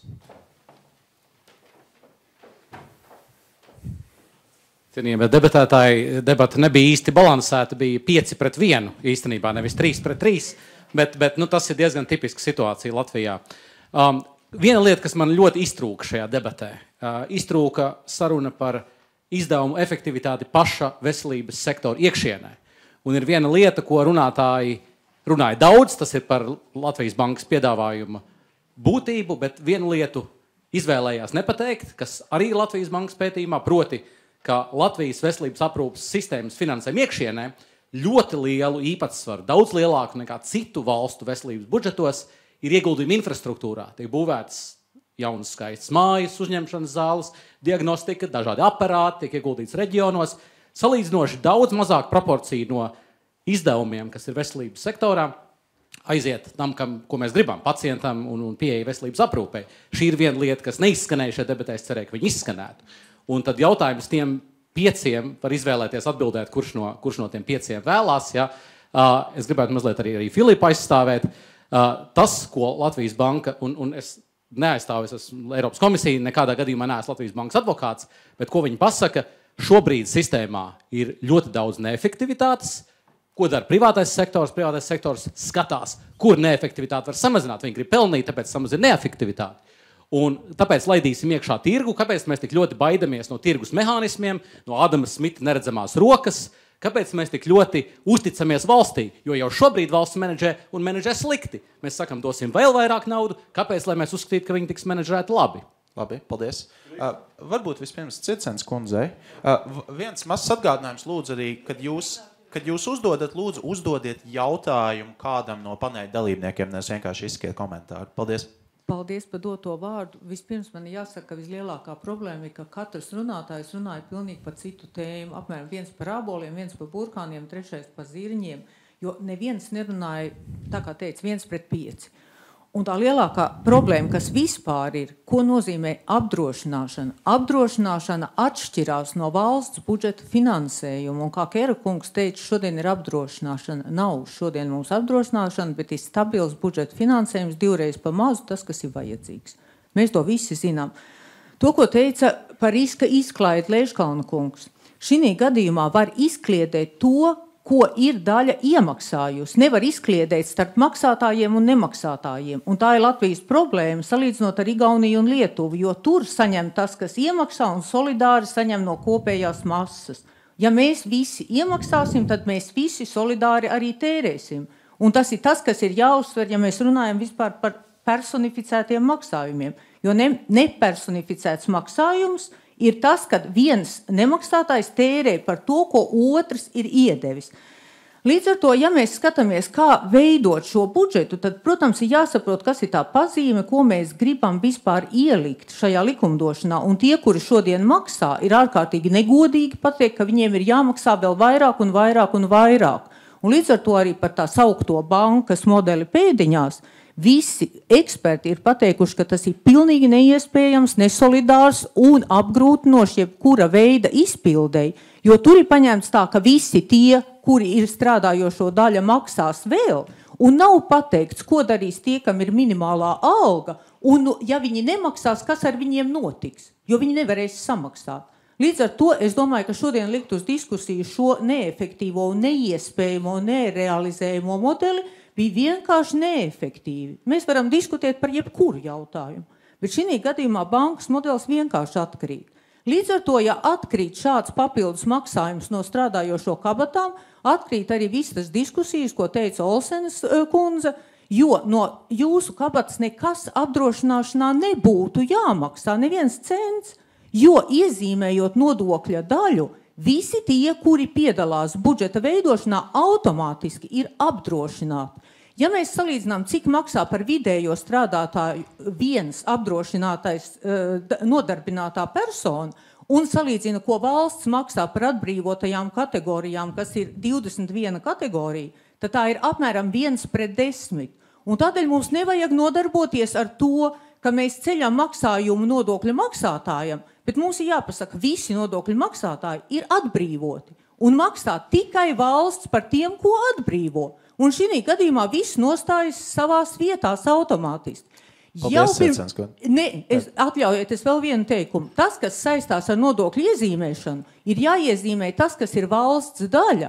Un arī, ko mēs dzirdējām, kad bija Kučīnska organizētā diskusija, ļoti skaidri ir iezīmēt 3% IIN plus 3% no pašvaldībām, jo pieaugums pašvaldību budžetā ir grandios. Un noņemot nost to sadaļu, kas ir likumā par pašvaldībām deleģējums, funkcija, pieejamība, noņemot funkciju, noņem arī naudu, un mēs iegūstam reālu apdrošināšanu. Paldies. Paldies. Kēra kungs grib uzdot jautājumu, pēc tam Kūti kungam arī došu vārdu. Man, godīgi sakot, gribētos pavisam īsts repliks uz abiem tādiem tā kā viedokļiem vai viedokļiem jautājumiem. Vispirms par efektivitāti runājot. Tas ir viens no mītiem, ko valdības puses tiražē, pie tam nevis šeit sēdošā valdības puse, bet reālā valdības puse, ka mūsu veselības aprūpes sistēma ir neefektīva, melnais caurums un tā tālāk.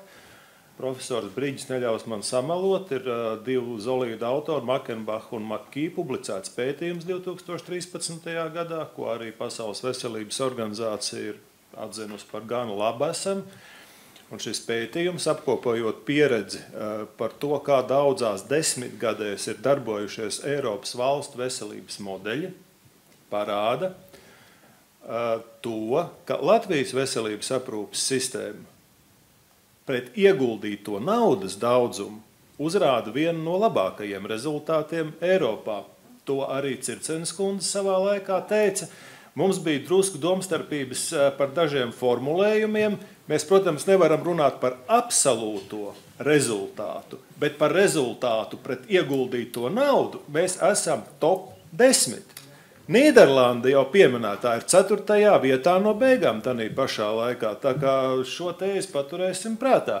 Gribu aizstāvēt arī jauno kolēģi, nepārmetiet viņam bargi, jo viņš tikai saskaņā ar spēles noteikumiem attēloja to, kā darbojas Latvijas banka, proti prezentējusi nevis pētījumu, bet tendenciozu literatūras apskatu, uz kura pamata mēģina lobēt privātos apdrošinātājus un žetons. Jūs to eleganti arī šeit faktiski reproducējāt, tā kā viss ir kārtībā, kas attiecās par to, vai Latvijā pastāv šobrīd obligātā veselības apdrošināšana vai nepastāv. Es tomēr palieku pie Lēškalna kunga versijas, ka pastāv gan, bet bez diviem elementiem, Circenes kundze, un tur jums ir taisnība. Nav personalizācijas elements.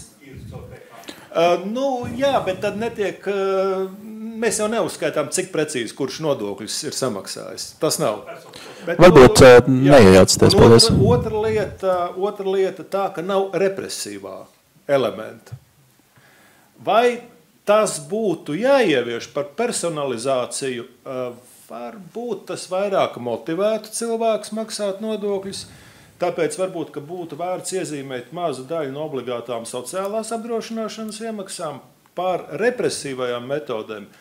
Pasaules veselības organizācija pirms 2 gadiem teica, ka nevajag, un tagad arī saka, ka nevajag. Varbūt kaut kad vēlāk sevišķi dārgām tehnoloģijām. Paldies, man visi! Varbūt Kūti kunga vārds, bet es arī gribu jums papildus uzdot vienu jautājumu. Viena interesants sadosmes punkts, ko es dzirdēju šajā diskusijā, bija mazliet par veselības aprūpas pieejamību, jeb nevienlīdzības jautājumu. Nu, skaidrs, ka arī OECD ir teicis, ka Latvijā katrs 4. cilvēks nevar piekļūt veselības aprūpes servisiem. Un es gribētu jums uzdot jautājumu, kā jūs domājat, vai obligātās veselības apdrošināšana varētu kaut kādā veidā ietekmēt šo te nevienlīdzības problēmu, kas mums ir Latvijā? Tas īstenībā ir jautājums Kūta kungam. Jā. Viens jautājums man, es gribēju 3 pavisam īsas replikas un vienu jautājumu uzdot kolēģi. Labi. Pavisam īsi, lai gan mēs esam no vienas komandas, bet es gribēju teikt tā, ka nav tā, ka politiķi negribētu pārdalīt uz citām prioritātēm. Ticiet man, politiķi ir ļoti dažādi, bet tie, kas ir ar vairākumu, var nobalsot, un tie nobalso par konkrētām summām. Otra lietiņa, to, ko jūs arī teicāt par to, vai ka vajadzētu šo pēc nodokļu sistēmas. Es gan domāju, ka valstī laikam nevar dalīt tā nodokļu maksātājs vai nemaksātājs. Man liekas, šodien no rīta radio vai televīzija Ērglis ļoti labi pateica, kā izskatīsies, vai policists ķers zagli, tās mājas zagli, kurš ir nozadzis no nodokļu nemaksātāja vai neķers. Vai ārsts atļausies nesniegt palīdzību cilvēkam, kas nav samaksājis nodokli, vai tomēr sniegs. Es saprotu, ka dažādas slimības un dažādi pakalpojumi, tāpēc es domāju, ka šeit īsti tā grūti nodalīt, tāpēc esmu piekritējis tam, ka veselības aprūpe tomēr veselības finansējumu nodrošina no valsts budžeta un nosacīti nodokļa maksājums ir sava veida apdrošinājums par to risku, ka es saslimšu. Tāpēc es nodokļus maksāju. Tikai tāpēc man bija Ražuka kungām varbūt tāds jautājums. Es saprotu, ka tā doma, ko vairāk atbalstāt jūs, tas vairāk ir virzīts uz to nodokļu palielināšanu laikam. Pielikt 1 vai 2% papildus maksāt nodokli. Jo mēs šeit vairāk runājam par to situāciju, ka esošo nodokļu summu vajag pareizi pārdalīt. Ja, mēs domājam, jā, bija kādreiz koncepcija par to, ka ienākuma nodoklis, ja pakāpeniski pa gadiem ir jāsamazina. Varbūt, ka pašvaldībām atvēl ienākumu nodoklis, kas aiziet drīzāk būtu pareizi jānovirza pareizajā. Bet tas, kas attiecas par tām veselības aprūpes neefektivitātību, naudas iztērēšanu, mēs nosacīti 5 minūtēs visā nevaram iekļauties, un tur mums ir ļoti daudz ko bilst. Bet attiecībā jautājums par pieejamību un nevienlīdzību, uz jūsu uzdoto jautājumu, es teiktu tā, ka apdrošināšanas sistēma palielina pieejamības nevienlīdzību, tāpēc, ka tas, kas ir apdrošinājies, viņam tiek garantēta šis pakalpojums. Ja mēs sakām, ka apdrošināšanas summas veido lielāku kopējo finansējumu un pieaug tas grozs, ko katram nodrošina, tad es teiktu jā. Tad es teiktu jā, ka kopējais finansējums pieaugot, visiem vienādi minimālais tiek nodrošināts. Tur tā vienlīdzība ir. Bet pie šīs situācijas, kā šobrīd ir arī pacientu līdzmaksājums un vispārējais, tur daudz cilvēki neaiziet uz slimnīcu arī pie esošās situācijas. Tad mēs tērējam sekundārajā ārstēšanā jau vairāk, tāpēc, ka pirmajā cilvēks negribēja, nebija kvotas, nepietika naudas. Jā, protams, bet tas risinājums, manuprāt, tomēr ir tas, kas ir pareizā budžeta sadale, lai pavisam īsi. Ja būtu piešķirts budžetā tas finansējums, ko normāli citās valstīs saka, minimālais līmenis, kas ir vajadzīgs, tad mēs varbūt nerunātu par, tad mums būtu arī vienlaicīgi, un tas nebūtu vairs mūsu politiķiem, bet tas veselības ministrija būtu jādomā, kā šo naudu efektīvāk izlietot. Mēs varētu tikai ar pirkstu norādīt, ka tur aiziet kā tukšajā caurumā. Bet ja pat kopējais finansējums nav tāds, kā minimāli būtu vajadzīgs, mēs varam runāt par neefektivitāti, bet vienlaicīgi... Ļoti efektīvi. Es varbūt Ražuka kungam tagad tika uzdots jautājums, tad jūs varat noreaģēt, un tad varbūt jums. Es aizmirsu, kāds bija jautājums. Tas ir par nodokli. Vai jūs atbalstāt nodokļu palielināšanu, caur apdrošināt vai ne caur apdrošināšanu, tad maksājumu papildus? Vai esošo nodokļu pareizi pārdala? Mans sākotnējais idealistiskais variants bija sekojošs. Mums ir koalīcijas valdība.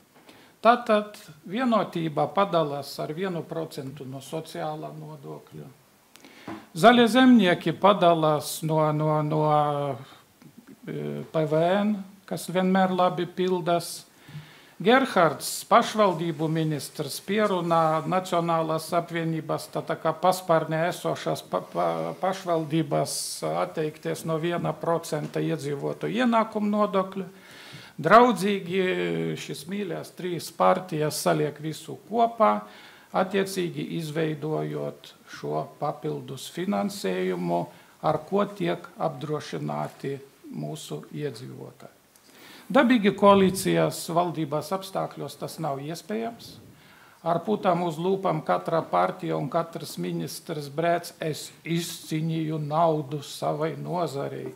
Un tā 20 gadus, gadu pēc gada tas notiek. Tāpēc es neticu, 20 gadi ir pagājuši, ka pēkšņi radīsies laba grība un no budžeta šī nauda tiks piešķirta. 7. saima 2000. gada es balsoju par 2% piešķiršanu aizsardzībai. 2000. gads tas bija. Vajadzēja Austrum Eiropai izcelties karam, lai mēs pēkšņi saprastu, ka tomēr vajag aizsardzībai piešķirt šos 2%. Es negribu piesaukt ļaunos, bet droši vien arī Latvijā tad būs jānotiek kaut kādai milzīgai nelaimei vai katastrofai, kad veselības aprūpes sistēma apliecinās, ka netiek pie šāda finansējuma ar to galā, un tad kaut kas mainīsies. 2011. gada Kutra kungs pēc krīzes mūsu finanšu ministrijā norādīja, kādas jomas Latvija ir pārfinansētas un kādas jomas nepietiekami tiek finansētas. Mēs izgājām no krīzes, sākam jaunu dzīvi, treknie gadi aizmirsti, bedre aiz muguras, un norādīja pašvaldības, izglītība, kultūra un transports. Pamēģiniet pateikt, ka mums nevajag 5 dziesmu svētkus katrā vasarā. Pamēģiniet pateikt, ka mums ir labi ceļi. Pamēģiniet pateikt, ka izglītība nevajag skolotājām algas palielināt. Saprotiet, Kutra kungs, protams, ka vajag padalīties, ja 20 gadus uz veselības reikina pārējās nodaļas parazitēja. Bet kā tad to var izdarīt? Jautājums tu. Es esmu Inīta Pavloviča. Es atceros 1997. gadā mēs taisījām pirmo pētījumu par nabadzību Latvijā. Un iespaidīgākais secinājums no tā bija, uz ko cilvēki taupa, tad, kad viņiem nav naudas. Un tas bija tas, ko mēs visi toreiz veselības ministriju šausmās bijām par to, ka cilvēki taupa uz veselību. Cilvēki neiet pie ārstiem, cilvēki nepērk zāles, cilvēki dzeļ tējas, medu, un tas turpinās. Tas turpinās no tiem gadiem, tas turpinās vēl joprojām tagad. Tu aizēji pie ģimenes ārsta laukos, un ģimenes ārsts ierauga, ka tas ir vecs pensionārs, viņš saka, nē, es jums tā zālītes nerakstīšu, jūs nevarēsiet par viņu samaksāt.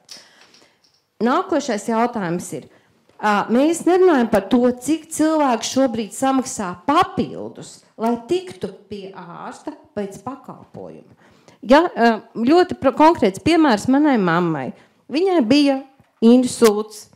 Daktari viņu neielika slimnīcā, pēc tam mēs tikām slimnīcā pēc 2 nedēļām. Pēc 2 nedēļām saka, jums ir jāuzstājas magnētiskā rezonanse, bet jūs jau, rindus magnētisko rezonanse ir 6 mēneši. Pēc 6 mēnešiem mēs negadījām, mēs samaksājām par magnētisko rezonansi paši. Pēc tam mums bija jāgaida neiroķirurga slēdziens vēl 4 mēneši. Mēs sagaidījām šo slēdzienu, neiroķirurgs mūs sarāja un pateica, kāpēc jūs nākat pēc pusgada pēc insulta pie manis? Es jums neko vairs nevaru palīdzēt. Vienkārši jautājums, cik mēs samaksājam jau papildus, ņemot vērā šīs valsts rindas, un kas ir tā veselības aprūpes pakalpojumu daļa, ko mēs neskatāmies, ka viņi iet caur valsts maksājumiem, bet to, ko maksā cilvēki paši. Un to maksā tie cilvēki, kas ir vismazai sargātākie. Tie ir vecie cilvēki, tie ir bērnu vecāki, jo tāpēc, kad es netaupīšu neko savam bērnam, es netaupīšu savu bērnu veselības rēķinu, es maksāšu visu. Es domāju, ka tā ir tā viena lieta par šo ienākumu vienlīdzība un pakalpojumu pieejamība ir ļoti, ļoti būtiska. Un es rosinātu skatīties un diskutēt šos jautājumus par veselības apdrošināšanu kā mērķi, vai šie pakalpojumi, veselības pakalpojumi tiešām ir pieejami tiem cilvēkiem, kam viņi ir visvairāk vajadzīgi. Jautājums? Jums nedavājat. Jā, es esmu Brīģis no Rīgas Stradiņu universitātes sabiedrības veselības un epidemioloģijas katedras. Un pirmā mana replika būtu tīri akadēmiska lieta par to, kas drusciņš šodien traucē diskusijā, un ne tikai šodien, īstenībā visā diskusijas procesā par veselības apdrošināšanu, veselības finansēšanas sistēmu, tas ir diskusijas priekšmets. Un te ir divas lietas, kur ir problēma. Viena, ko mēs visi jau nofiksējam šodien, tas ir jēdziens apdrošināšana, ko mēs ar to saprotam. Piemēram, es varētu pārformulēt, piemēram, Zaķis kundzei, kā jautājumu šo te, vai mēs runājam par tā saucamo riska apdrošināšanu, kas ir, jo man ir lielāks veselības risks, jo es maksāju vairāk, jo man ir sliktāka mašīna bīstamāk, jo es maksāju vairāk, jeb dārgāk, jeb mēs runājam par sociāla tipa apdrošināšanu, tātad sociāla apdrošināšana, kur netiek ņemts vērā risks, vai ir hroniska slimība, vai ir vecs cilvēks, vai iedzimta slimība, kas ir uzreiz jau divas ļoti dažādas apdrošināšanas, ko parasti ļoti jauč šīs divas lietas, ka tas nav viens un tas pats. Otra lieta ir apdrošināšana ir vai personificēta, vai arī iezīmētu kaut kādu budžeta daļu, kas arī ir apdrošināšana. Un PVO eksperts Kucins nesen teica tā, vācieši savu sistēmu sauc apdrošināšanu, briti nesauc savu apdrošināšanu. Vai jūs tiešām ticiet, ka vācieši ir daudz labāk apdrošināti nekā briti ir apdrošināti attiecībā pret veselību? Tas ir terminoloģijas jautājums. Piemēram, Kanāda savu sistēmu sauc valsts veselības apdrošināšanas sistēmu.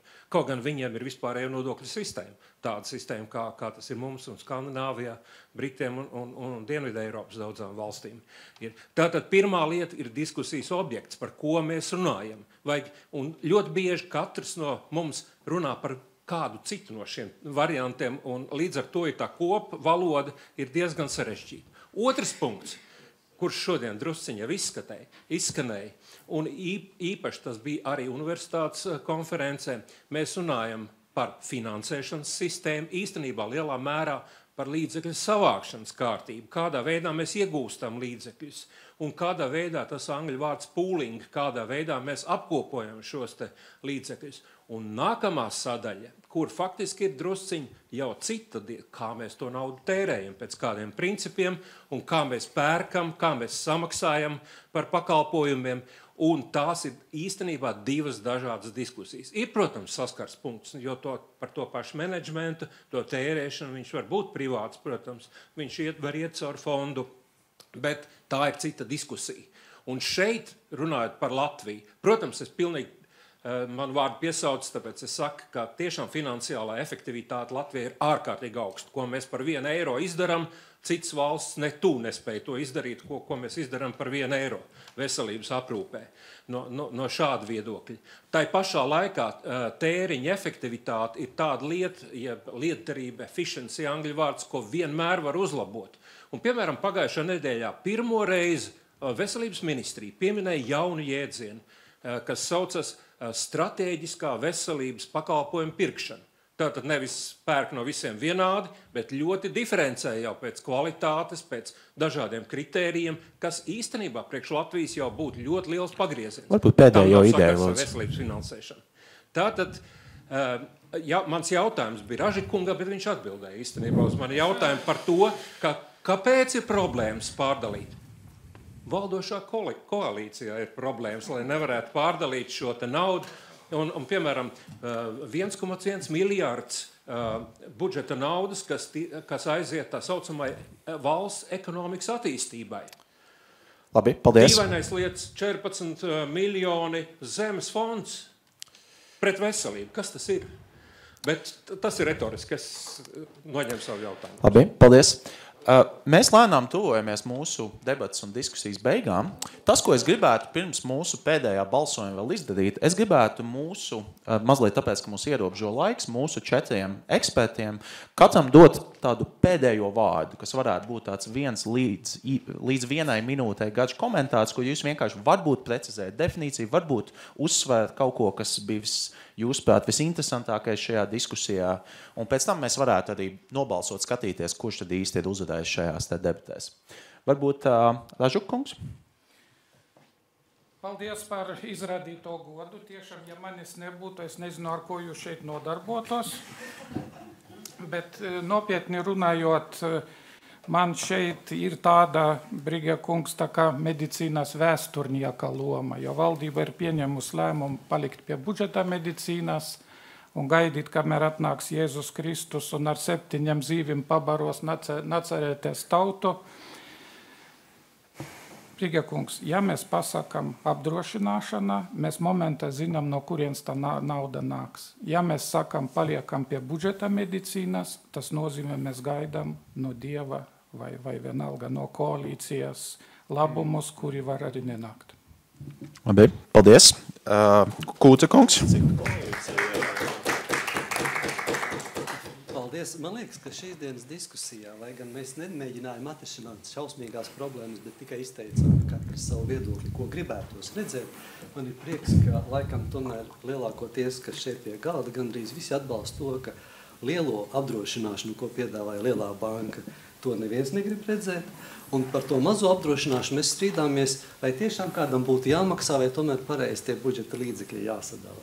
Un ja mēs gribam pareizi sadalīt šos budžeta līdzekļus, tos procentus no viena nodokļa, otra un trešā salikt, un sarēķinē, ka sanāk pār 200 miljoniem, tad es teiktu tā, lai sauc arī to par apdrošināšanu ir vajadzīgs. Man vienalga. Galvenais, lai nauda aiziet tajā kasītē, kur vajag. Un tad otrs nākamais jautājums, es pilnībā piekrītu. Šo naudu, lai pareizi arī iztērēt. Lai paliktu administrēšanai 1,5%, bet nepalielinātos uz 2 vai 3 ar laiku. Es neatbildu par aparatūras iegādi. Tā ir speciālista kompetence. Paldies. Paldies. Kērkungs. Paldies moderatoram, paldies kolēģiem, paldies auditorijai. Ja pavisam īsi būtu jāapkopo tas, ko es gribētu paņemt no šī pasākuma līdzi, kā vakara pasaciņu, tad es teiktu, ka mēs esam kopīgi identificējuši galveno problēmu. Tā ir sliktā veselības aprūpes pieejamība, kas savukārt izraisa augstu saslimstību un mirstību.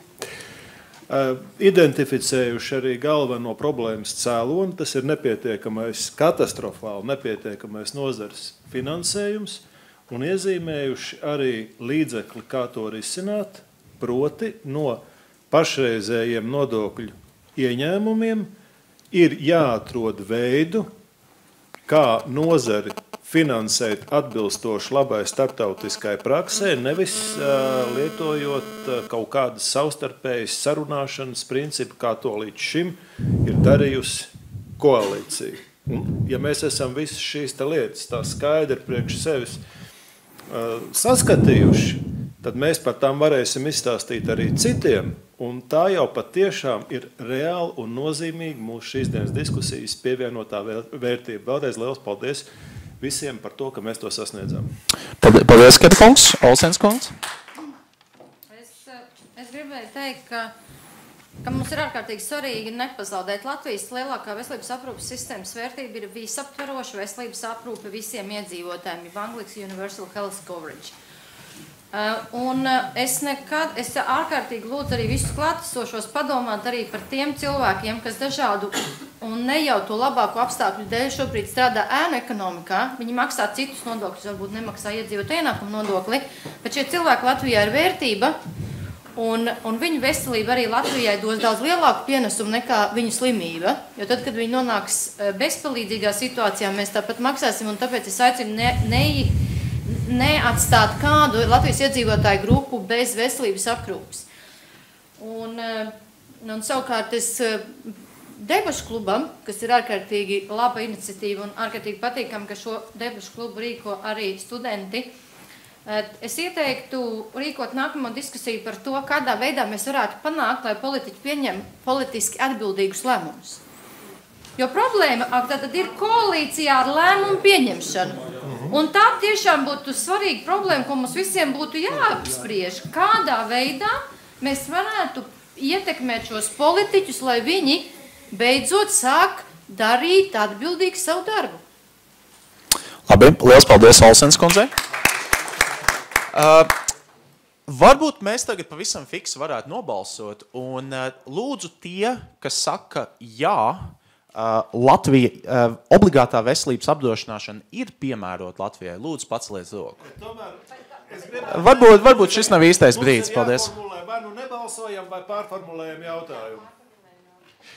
Tomēr, paliekot pie sākotnējā jautājuma, mēs tūlīt pie kafijas to parunāsim. Tie, kas saka jā, ka ir piemērota Latvijai, lūdzu, paceliet roku.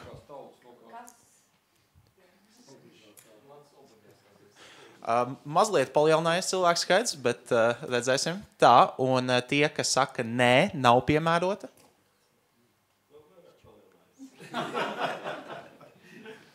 Jā, tā īstenībā šķiet, ka ir mazliet palielinājies tomēr skeptiķu skaits. Protams, ka šī debata mazliet cieta no tā, ka mēs operējām ar daudzām dažādām definīcijām, bet es ceru, ka jūs man piekritīsiet, ka tomēr bija ļoti interesanti argumenti gan no mūsu dalībnieku puses, gan arī no publikas puses. Es gribētu, lai jūs man pievienotos un kopīgi mēs varētu pateikt paldies visiem debatas dalībniekiem par viņu argumentiem. Un es gribētu pateikt lielu paldies arī jums visiem un arī cilvēkiem, kas mums seko TVNet un Polo.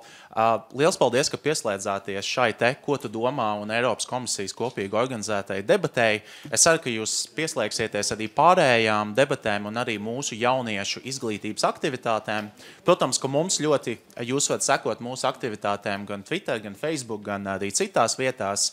Bet citādi liels jums visiem paldies un tiekamies nākamajās debatēs. Paldies.